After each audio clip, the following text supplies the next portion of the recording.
Comment garder le moral pendant cette période un peu particulière? C'est ce que nous allons voir dans cette vidéo à travers 3 techniques que nous allons vous présenter pour mieux vivre votre confinement.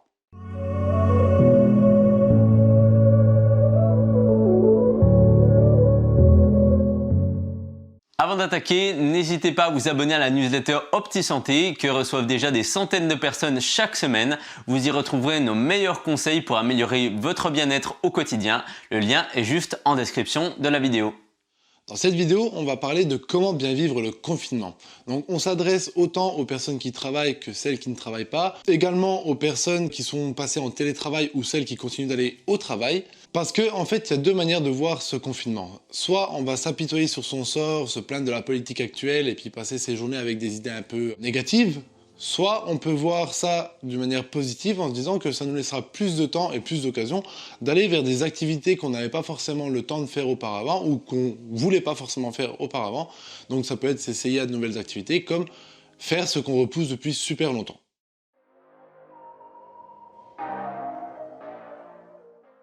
Nous allons donc vous présenter la première technique à appliquer durant ce confinement. C'est tout simplement de garder un rythme. Donc si vous avez dû arrêter votre activité professionnelle, en effet vous allez tenter de vous dire j'ai le temps de profiter de votre journée, de passer un peu plus de temps devant la télé, devant Netflix ou à ce genre de loisirs un peu oisifs. Et le problème c'est que votre journée elle risque de passer à toute vitesse et qu'au final vous aurez rien fait arrivé en fin d'après-midi. Et ça, c'est pas le meilleur comportement à avoir si on veut pouvoir être de bonne humeur au quotidien, se sentir bien de manière générale. Je sais pas si toi tu te sens spécialement bien si en fin de journée tu te rends compte que tu n'as pas été du tout productif et que tu n'as rien fait de spécial. Non, c'est sûr. Et puis de toute façon, on se sent un peu coupable généralement quand on sort d'une journée comme ça où on a été très peu productif. Sur le moment, on profite, on se dit, on se détend, etc. Puis arrivé à la fin de journée, en fait, on se sent un petit peu coupable d'avoir bousillé tout simplement une journée à rien faire, quoi.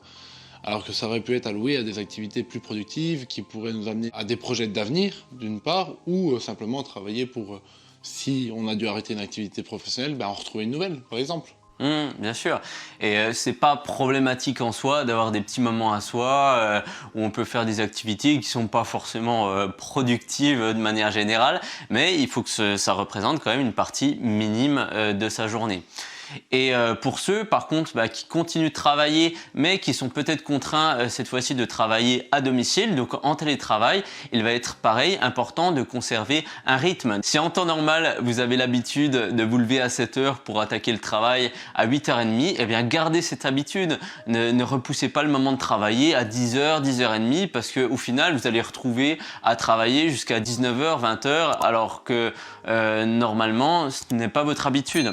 Donc conservez vos horaires habituels, ça vous permettra justement de faire le distinguo, de faire la différence entre vos périodes travail et vos périodes loisirs, ce qui n'est pas toujours facile à faire quand on travaille à la maison. Et ça, c'est quelque chose que les gens qui travaillent depuis longtemps, depuis maintenant quelques années, comme certains professeurs, des coachs à distance, ce genre de choses, toutes ces personnes qui ont l'habitude de travailler à domicile l'ont bien compris. Se fixer un maximum de repères pour bien différencier le travail et le loisir est très important pour ne pas confondre vie privée et vie professionnelle. C'est vrai que c'est vivement conseillé d'installer un poste de travail dans une pièce particulière. Parce que de toute façon, travailler par exemple dans son salon ou dans sa chambre, on ne peut pas être vraiment très productif et au même titre, on ne peut pas vraiment mettre le distinguo justement entre le moment où on travaille et le moment où on se repose. Le cerveau associe les espaces à soit un espace de repos, soit un espace de travail. Et du coup, si vous essayez de travailler dans un espace de repos, d'une part, vous ne serez pas très productif, mais au même titre que quand vous allez essayer de vous reposer dans cet espace, vous allez ressasser un petit peu des idées de travail et puis penser au travail, alors que normalement, vous êtes censé vous reposer complètement. Donc c'est bien d'avoir une pièce dédiée au travail et de garder effectivement un rythme avec des horaires prédéfinis pour être sûr de ne pas faire dépasser et en même temps de ne pas procrastiner. Et d'ailleurs, dans cette logique, ça va être important de s'habiller comme vous aviez l'habitude de le faire, hein. On va pas travailler en pyjama depuis son salon, c'est pas le meilleur moyen d'être productif. Le problème, c'est lorsque l'on se retrouve du jour au lendemain, eh bien, soit sans activité professionnelle définie, soit à devoir travailler à domicile quand on n'en a pas l'habitude, eh bien, ça va représenter une réelle charge mentale pour parvenir à s'organiser de manière efficace, d'une part pour arriver à faire quelque chose de sa journée, et d'autre part pour ne pas s'inquiéter de l'avenir. C'est la raison pour laquelle on vous a préparé un programme qui va vous donner toutes les clés pour vous organiser efficacement à la maison. Donc d'une part pour que vous soyez plus productif, davantage satisfait de votre journée et enfin que vous n'ayez plus à stresser à propos de toute cette nouvelle organisation que le confinement vous impose actuellement. Donc pour découvrir ce programme, c'est juste en description de la vidéo.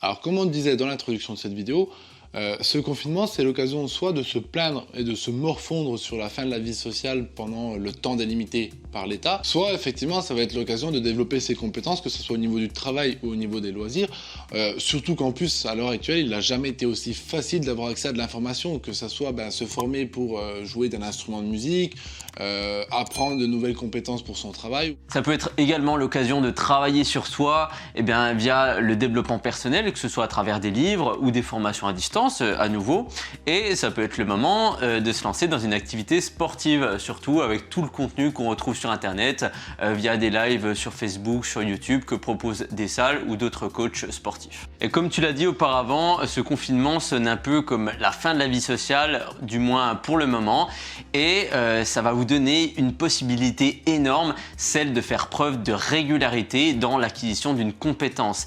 Et pour devenir bon dans un domaine, le meilleur moyen d'y parvenir, c'est tout simplement d'être régulier. Et c'est ce que va vous permettre ce confinement.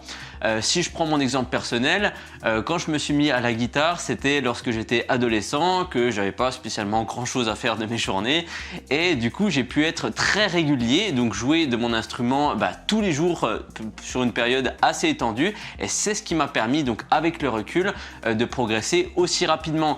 Si je devais tout reprendre à zéro aujourd'hui avec la charge de travail que j'ai actuellement, ce serait beaucoup plus compliqué pour moi, et je suis à peu près certain que je ne pourrais pas progresser de manière aussi rapide.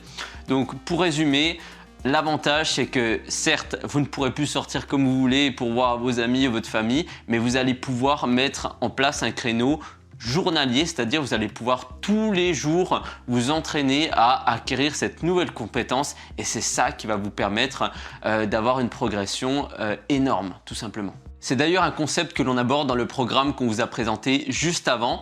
Donc le fait de pouvoir se fixer des objectifs motivants, de pouvoir accomplir des choses qui vous font envie dans la vie, et on vous explique dans ce programme justement comment y parvenir en appliquant des étapes intermédiaires qui vous permettront d'atteindre cet objectif.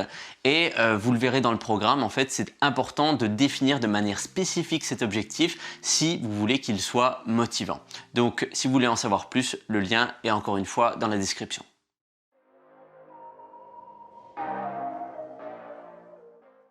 Enfin, la troisième et dernière astuce qu'on va vous donner, c'est tout simplement de bouger. Alors on entend ça très souvent, qu'il faut faire de l'activité physique régulière, qu'il faut faire du sport pour être en bonne santé, et justement ce confinement c'est l'occasion de pouvoir le faire parce qu'on trouve, comme on disait, beaucoup de cours en visio qui se mettent en place pour ce confinement, des lives Facebook, Insta, etc.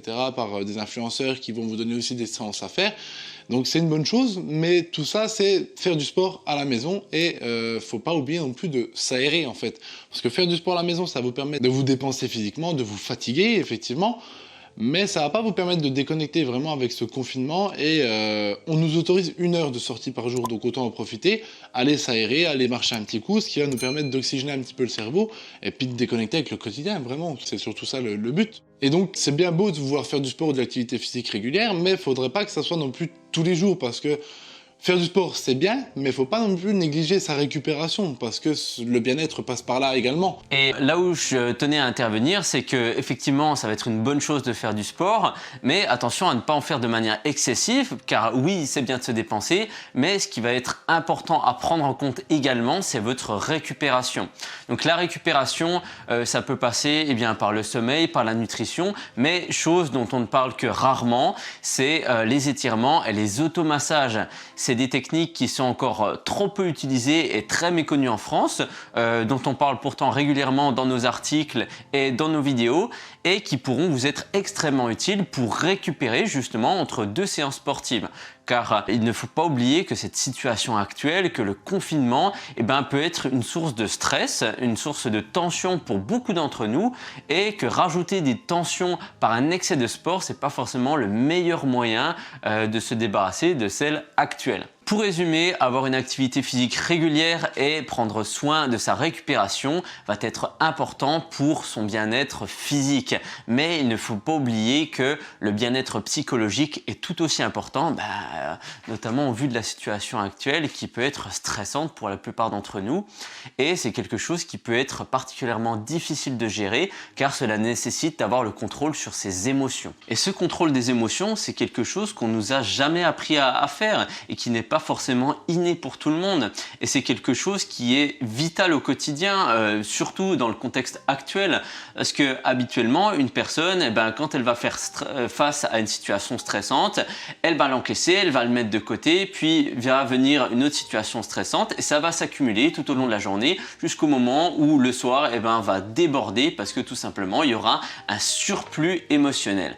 Et pour éviter cette situation, c'est tout simple, il suffit de disposer d'outils qui vont vous permettre de manière instantanée d'évacuer cet émotionnel, de revenir à zéro pour pouvoir encaisser de manière beaucoup plus sereine une nouvelle situation stressante et d'y répondre de manière rationnelle. Parce qu'en fait, quand vous êtes dans une phase d'instabilité émotionnelle, que vous avez déjà encaissé un certain nombre de stress dans votre journée, vous n'allez pas être capable de réagir de manière rationnelle à une situation et c'est là que vous en arrivez à déborder, potentiellement à pleurer, à ne pas prendre les décisions adaptées. Et ces fameux outils, on vous les a intégrés justement dans la formation dont on vous a parlé précédemment dans cette vidéo, donc dans laquelle vous retrouverez plus d'une dizaine de techniques qui vous permettront de sortir instantanément d'une émotion négative, d'une situation stressante afin de pouvoir retrouver un calme émotionnel. Si vous êtes intéressé, c'est juste en description de la vidéo.